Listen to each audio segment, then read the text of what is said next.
Jennifer's Body / like Margot Robbie and Wolf of Wall Street, giving those vibes. This is not gonna be little girl, sweet, perfumey, girly girl type scent. No, this is gonna be dark, mysterious, sexy, intimidating, powerful, rich, intoxicating, seductive. Hi guys, it's Ksenia. Welcome back to my channel. I always forget to wear jewelry in my videos. Like, girl, why do you have so much jewelry if you're never gonna wear it? So today I'm going to be talking about a new fragrance discovery that has taken me by storm. This is actually a new fragrance release as well. It did come out this year. I think it was like a couple months ago. It really hasn't been that long, but I think you'll be shocked to know that the perfume that we're going to be talking about today is actually not a perfume. It's a cologne. So I know you're thinking, girl, what? Your channel is about reviewing female fragrances. This fragrance that I'm going to be reviewing, yes, it is a cologne, but I'm not reviewing it as a cologne. I'm going to review it as a perfume because I did not buy this for my husband. I bought this for myself. If you are somebody that likes the vibe of dark, mysterious, sexy, Megan Fox in Jennifer's Body, that kind of vibe of fragrances, you're gonna want to stay tuned for this video because that is exactly the vibe that this perfume gives off. I've actually smelled this fragrance a couple times going in and out of Sephora, as I do, but it wasn't until this TikTok that I saw that made me really want to buy it, and eventually I did. So this is actually the only perfume that I purchased during the Sephora sale. I know that's shocking. I purchased a good amount of makeup, which I'm gonna do a haul on. As far as fragrances during the sale, I either had most or there wasn't any that really excited me. I was thinking about purchasing Cherry Ambition from the 7 Virtues, and then I went in and smelled it and I found it to be a little too similar to the kind of DNA of Tom Ford's Lost Cherry, which I have a lot of dupes of in my collection, so I didn't really feel the need to buy it. But this one, so let's talk all about this perfume, the name, the notes, what I'm finding sexy about it, the wear time, all the info that you need to know, because if you're anything like me and you love these sort of darker, woodier, sexy, captivating, intoxicating type smells, this is gonna be the video for you. So with all that being said, please subscribe to my channel if you haven't already and turn post notifications on. And one more thing, guys, I know we're about to get into the video, I'm sorry, but one more thing I have to mention, I have started this new affiliate sort of program on my videos. In my past couple videos, as well as this video and all the videos going forward, you're gonna see this new feature that is gonna be somewhere on the screen if you hover over here. There'll be a list of the products that I talk about in these videos.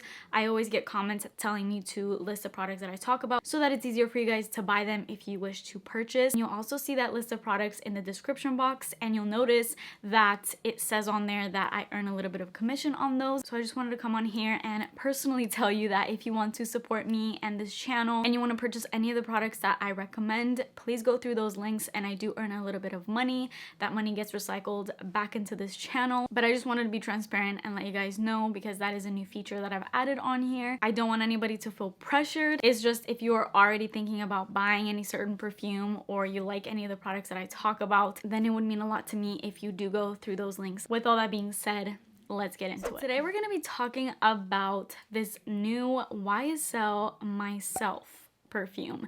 It has a very similar packaging to Libre, and I'm not gonna lie, when I first saw this at Sephora, I thought it was a perfume, and it took me a while. I even had to research it, and it says eau de parfum online, so I was a little confused. I was like, is this unisex? Is this a women's perfume? But then I searched it up on Fragrantica, and it does say for men specifically. It doesn't say unisex or anything like that. But you'll notice that if you read some of the reviews, even on Fragrantica, there is a lot of people saying that it's very feminine smelling. I find this that perfect balance of being feminine and masculine.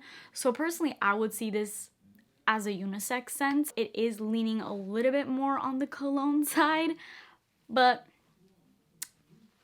I don't care. I ended up purchasing the 1.3 fluid ounce, which I'm pretty sure is the smallest amount that you can get this in. And that was just because, as with all colognes, they're insanely strong, 10 times stronger than any perfume is out there. Like, you just know, colognes will last on men for like a trillion bazillion years. And then you go and buy a perfume for probably like double the money and it lasts 2 minutes. So I felt like even though this was on the smaller side, it will probably last me a long time considering it is very strong and you don't need much to go very far with it. Now, before I start with the notes and everything, fair warning, at the end of the day, this is a cologne. It's gonna smell masculine.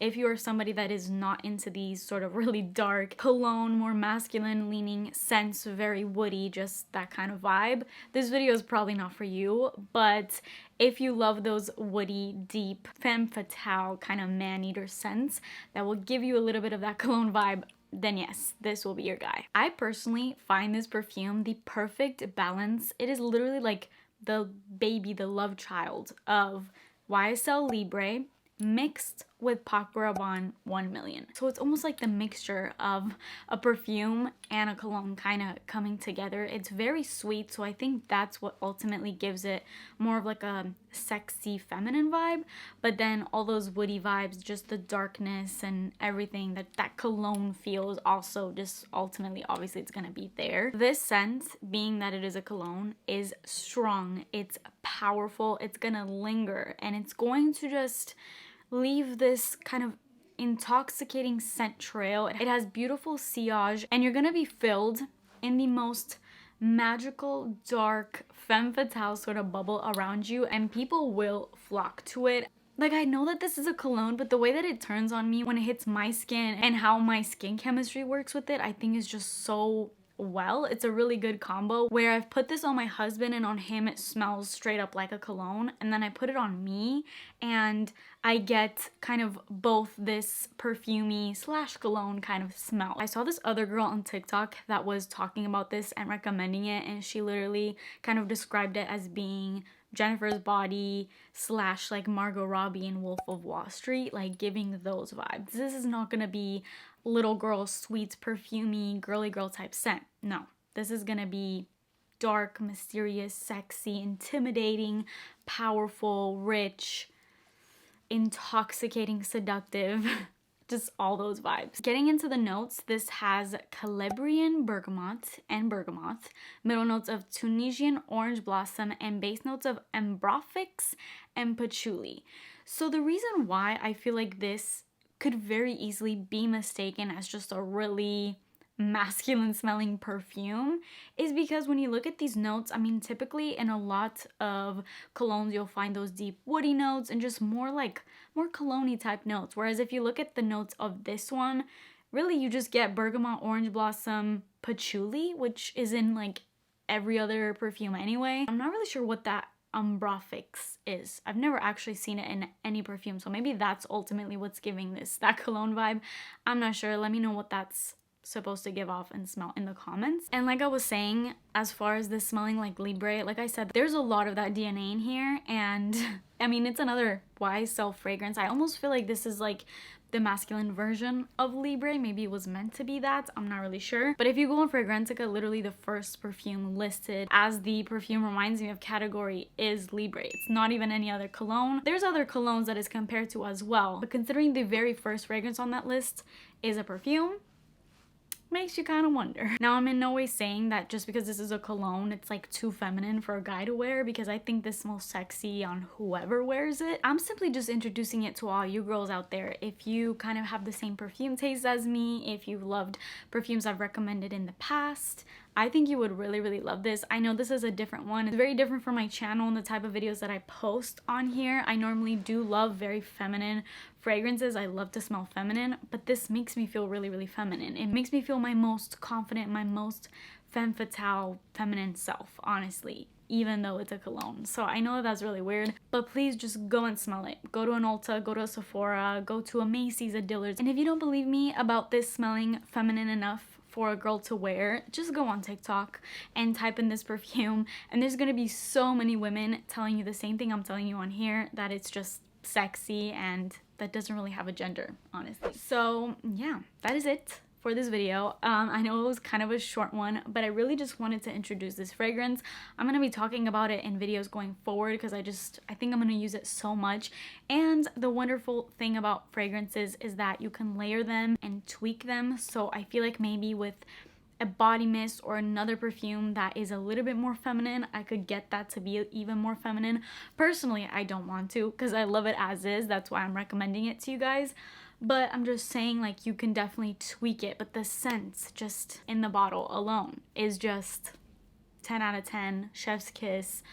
20 out of 10, honestly, and I really love the bottle too. Austin Butler is actually the face of this fragrance. That is my full review on it. Let me know if you guys have smelled this. Let me know if you're thinking about getting it, and if you do end up getting it, please let me know your opinions on it. I am so eager to know your thoughts about this one because I feel like not a lot of women know. Obviously, it's a cologne. So if you don't dabble into the cologne world, then you would never know. This is actually the only cologne that I've ever had in my own collection. It's my very first cologne. And to be honest, I feel like it's kind of opened the doors for colognes to me because I've always loved the type of scents that my husband wears, but I feel like some of them are a little too masculine for me, like Dior Sauvage. Great smell, super sexy, but I think it would be a little too masculine. But then you have Paco Rabanne 1 Million, where it's just so much sweetness. That scent I think does smell great on me. And like I said earlier, this scent reminds me a lot of it, just mixed with that Libre DNA. So I think that's why I just really love this. But anyways, that is it for me today. Please subscribe to my channel if you haven't already, and I will see you guys in my next video. Bye!